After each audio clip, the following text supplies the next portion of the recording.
परिस्थिती आहे सध्या या ठिकाणी? या ठिकाणी हे आपण घोड नदीच्या पात्रामध्ये घोडेगावच्या ग्रामपंचायतीचा हद्द असलेल्या या पात्रामध्ये आहे आणि हा कचरा घोडेगाव शहरातील पूर्ण कचरा इथं अनेक वर्ष टाकला गेला जातो।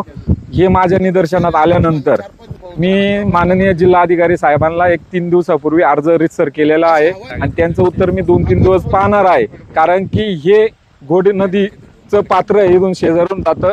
हे आपण घोड नदीच्या पात्रातच उभे आणि ह्या पुराच्या वेळेस सगळं हा कचरा घोड नदीतून उजनीपर्यंत जातो आणि जो जात असताना ह्या लगत घोड नदीच्या लगत सर्व गावाच्या पाणी पुरवठ्याच्या योजना आहे आणि त्यातून सर्व नागरिकांना हे पाणी प्यावं लागतं आणि त्यातून साथीचे आजार असू, कॅन्सर सारखा सगळ्यात मोठा आजार हा पुणे जिल्ह्यात सगळ्यात जास्त म्हणजे सगळ्यात जास्त लोक ही पुणे जिल्ह्यात आज कॅन्सरचे आढळतात।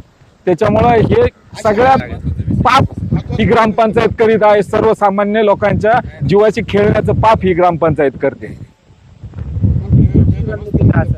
मी अजून 2 ते 3 दिवस बघणार आहे, नाहीतर मी हा सर्व माझ्या खर्चाने कचरा भरून पंचायत समिती असो, तहसील असो किंवा ग्रामपंचायत असो यांच्या गेटमध्ये नेऊन खाली करण्याचं काम मी करणारच आहे, कारण की त्यांना तेव्हा कळण याचा वास याच्या बरोबर आरोग्याला किती घातकी आहे। जसं पाण्याचं प्रदूषण होतं तसंच हवेचं प्रदूषण करण्याचं काम ही घोडेगाव ग्रामपंचायत करीत आहे।